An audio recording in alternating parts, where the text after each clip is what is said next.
What's up, y'all? Welcome back to Mental Groove. Tonight, a PhD holder says she has everything together but can't find a man. And Kevin calls out the reality behind her situation. Let's get into it. Hey, Renicia, how are you? I'm wonderful. Thank you. Are you a PhD? So, I'm a PhD. I like to think that I have my stuff together. I'm Okay. beautiful. I have a great body. I just turned 30. I don't have any children. I work as a graduate assessor, and I'm also a high school English teacher. Okay. And I am single. I was listening to the other day when you were talking about Tracy Ellis Ross, and I was a little taken back at some of the things you said. So I was trying to understand, even today you were saying a woman shouldn't be, her first focus should be on a man. And I just feel like if I sit around and wait for a man to do it, I'm never gonna grow or be a better person for that man. Even looking at statistics, the amount of black men, because I want a black man incarcerated. Hold on now. So now I'm gonna stop you right here. Gay. Whoa. Hold on. This is a conversation. I'm gonna shut this shit down right here. 51% of black men are single and childless. 64% are in the middle class. What you just said is an outright lie that has been disproven, debunked for decades, and you're still talking about it. Blackdemographics.com. Black statistics for black people by black people even debunks this. So please, ma'am, stop repeating that lie. I might have to fact check, but those are fact check it all you want to. Okay. I say this because I'm a black man, and when I hear black women repeat this lie, it bothers me because you're going to give me 51% are single and childless. Do you believe that or not? I'm going to take you for your word. I'm asking you, do you believe it? I believe something else until you told me that. What percentage of black men are, okay, please turn off YouTube in the background. And that's fine. But if we're going to have a conversation, it has to be rooted in facts, because you ladies love the facts that make you look good. And the ones you're saying, talk about black men are in jail and down low and all this other kind of stuff. Man, that's an old trope that's been around since the 80s. In daytime TV, Oprah, Sally Jesse Raphael Donahue made millions and billions off of destroying black men. And when I hear black women going right along, educated black women going right along with this, when all it takes is a simple Google search and you can find blackdemographics.com. Just like the previous caller that I had to shut down when I said, according to the CDC, black men make the most involved active fathers. And no, black men can't be shit. So I want them to be shit. So the fact is 51% are single and childless and 64% are in the middle class. So now what's the issue? I guess I have to explore those things. I guess the issue now is you. Me. So what's my issue?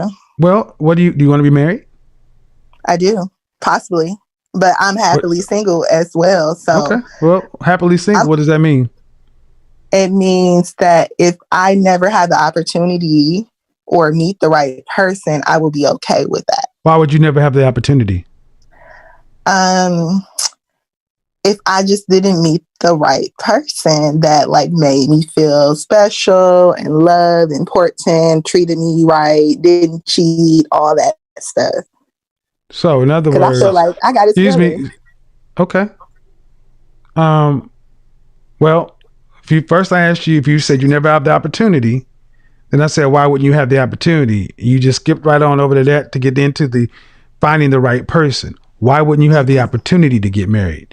Can you get married? Are you legally single? I am. Can you enter into a contract with the man and the state? Can you sign a marriage license? I can. Then you have the opportunity to get married just like any of us. But I'm not going to settle. Excuse me. Lower my standards. Hold on. Okay. All right. Let's get into it. Since you want to smoke, I got it for you. How tall are you? How tall are you? I'm 5'5". Dress size. 7. How much did you weigh the last time you weighed yourself? 170. I also have a 25-inch waist. So 5'5". Listen, hold on. Look me up. Oh, first off, here's one simple rule. Hold on. There's one simple rule. No, because that's hold on, ma'am. One simple rule of my show is I don't care who. Yes, you cannot do that. It will go completely off the rails because that is just disrespectful. I agree. But you're disrespectful. Excuse me? I said you are disrespectful sometimes. But hold on, ma'am. I can tell you one thing. As the host, it's not disrespectful to cut you off because I am running a show for 4,500 people. I don't know you. I'm trying to do 10 different things. So this is my business. I'm running a show. If you consider me having standards and a systematic way I handle a show disrespectful, that's on you, because I have plenty of women who love my show and watch it every day. But you seem to have a problem with the things I say, and that's your right. But don't call it disrespect because you don't like it. No, I think the way you respond sometimes to people not cutting people off on your show that you're hosting is disrespectful. But what I was going to say is that your body standards and my body standards are what the American Medical Association. The American Medical Association. First, I'm a professional image consultant, so your opinions, and you're fine. You can have those, but I go by. Excuse me, as an image professional. Excuse me. Oh, see, there you go with this shit again. I told you, don't do this. See, I could care less if you disagree. Many black women disagree with truth and facts all day long. Many black women will say they're thick when they're obese. 80% of black women are overweight. Is that true or false? I haven't heard that statistics, but it's probably true. But I know that I have a 25-inch waist, and I know that. So you're 5'5". So you're 5'5", right? I don't have a problem with sharing. Excuse me, ma'am. Excuse me, I don't, ma'am. I don't care about your pictures. I need you to listen to some basic facts. In mammals, is it typical for the female of the species to weigh more than the male? No, but I don't like. All right, ma'am. Then I need you to go. So a man who's 5'5", how much should a man, healthy weight, 5'5", weigh? I'm not sure. However, I wouldn't date. How much would a man at 5'5", healthy weight weigh? Give me a ballpark guess. Probably what they should weigh according to the BMI chart, or what they should weigh according to what I find attractive. Because what you find attractive is irrelevant. And what you find attractive is irrelevant. I mean, just walking through society. Walking through society of being. Just answer the question, man. Woman and can you answer the question, ma'am? Could you answer the question? I think Bernice Burgos. I asked you a 5'5" man. I asked you a 5 foot. She overweight. All right, I've told you several times. You're not going to talk over me. So I'm going to try this one more time, and if you're going to continue to do this, I'm going to bid you a good night.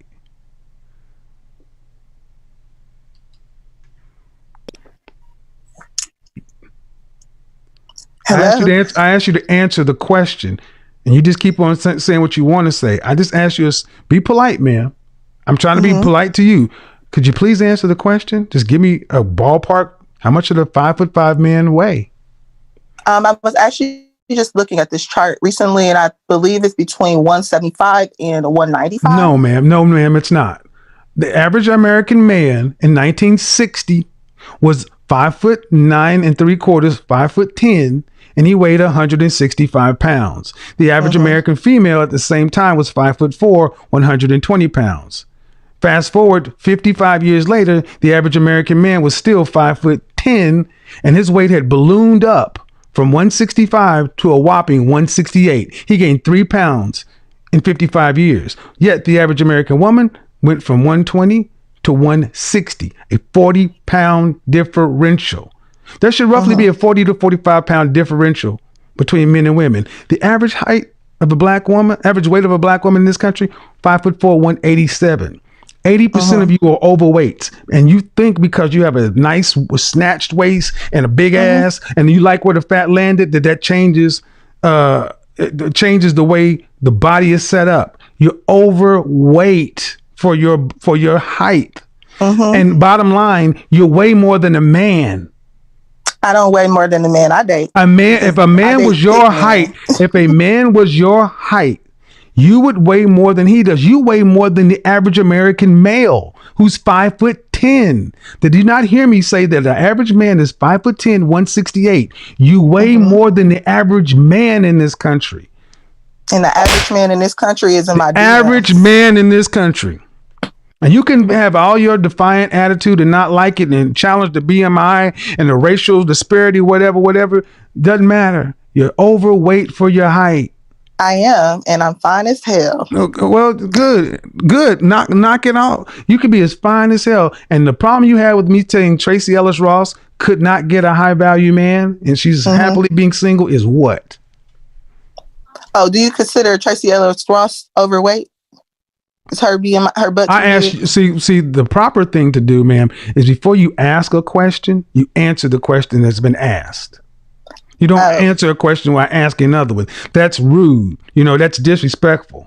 Mm-hmm. You're an educated woman. You should communications. Well, then you should know how to do it better than I do. I definitely do. Well, apparently, but you're not making a very good showing, ma'am, because you're being very rude and disrespectful as far as communication goes. You've done this many times. I've had to mute you twice.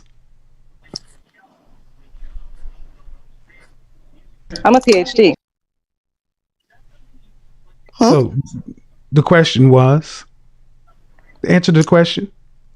At this point, I don't remember the question. Right. So you have a degree in communication, but you can't keep up with the communication. I mean, there's a lot going on, sir. Actually, I'm right here. I'm on task. You're the one that said have your degree in communication. I do. So show your work. I asked a question. What's the answer to the question I asked? I asked you the question again. All right. So in other words, you are being disrespectful because you're not even paying attention to the person who's hosting the show and the question I'm asking. You want to say what you want to say so much. You basically said, fuck you and your question. I'm going to say what I want. All right. So you're happily single. Congratulations. Thank you.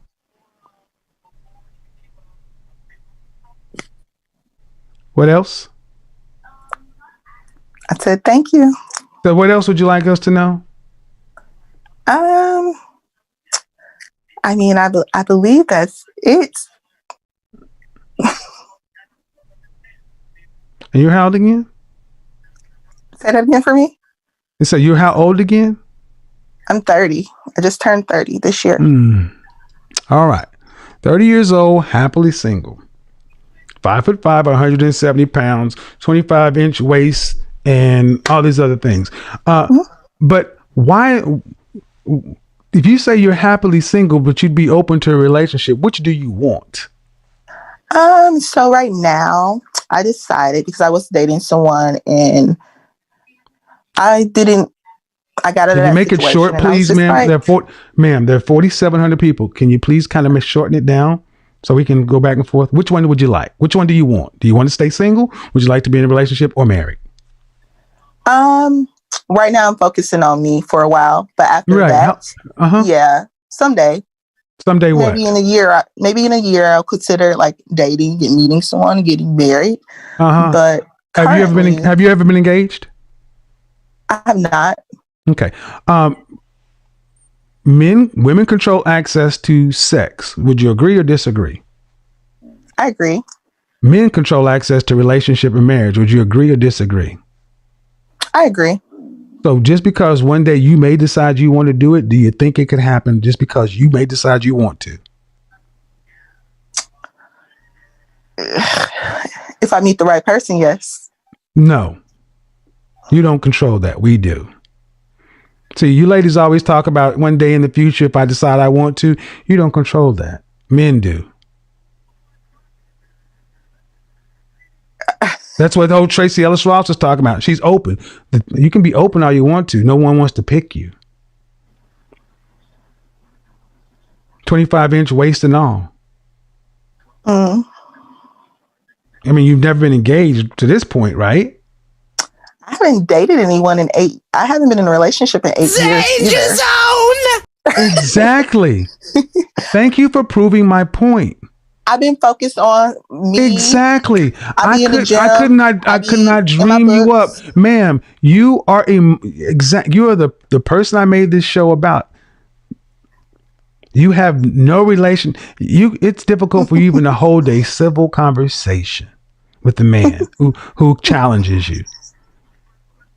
So yes, you haven't had a relationship in 8 years because you're unfit for one. But it's by choice. I had people pursue Of course, me for a relationship. Yes, no, they pursue you for sex. Okay. They didn't pursue you to be married. They did not pursue you for being a wife. Knock that shit off. Okay. See, guys, remember the laughter is a tell. It's getting more pronounced the deeper the truths get because it's uncomfortable now. Oh, okay. I'm talking to the audience who can see what's going on, but you think you think you're the shit. I do. Good. And one day, unfortunately, the kind of man that you would want, the special kind of guy, doesn't seem to share your opinion. If he did, he'll be trying to find you. He would have wifed you by now. Not after you, not when you're in your, because your youth is what men want. Your youth, your fertility, your womb. We don't want you when you're all past the wall and everything else. So your sell by date has already happened, but you were not fit for it. And that's fine. And women like you and Tracy Ellis Ross can say what you want, but just like her, you sound delusional. I'm old at 30. No, you're okay. You're at the wall at 30, but past 35, you enter what? High risk pregnancy? You do. Okay. So your eggs are old. And as somebody who has not had a relationship in 8 years, you're wholly unfit. Your relationship muscles have atrophied. This back and forth right here proves that you really don't even know how to hold even a civil conversation. You may be able to have sex, but a relationship, no. So it's not as though you could just turn this shit on and off when you choose to. So being happily single, you don't have any choice but to be single and be happy with it because you don't have a choice to not be. Oh, okay. Yeah. That's why you're not cackling and laughing as much, because the truth is set in. You don't have any options in this. Enjoy. I'm cackling.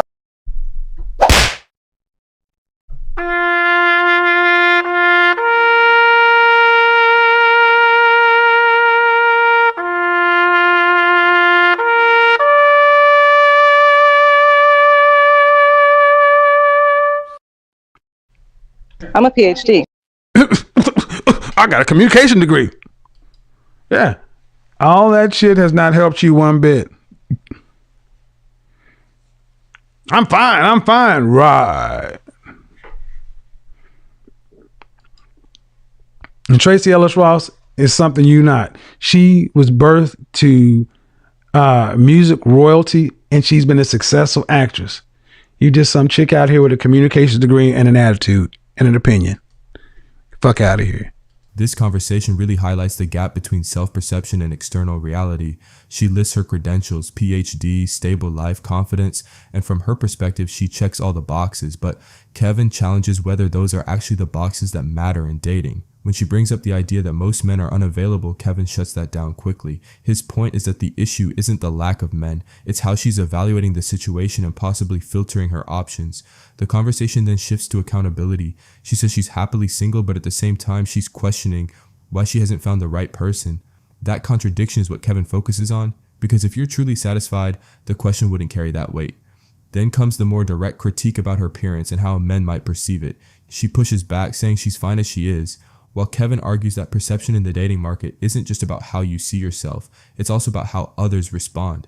The tension in this conversation comes from that clash: internal confidence versus external feedback.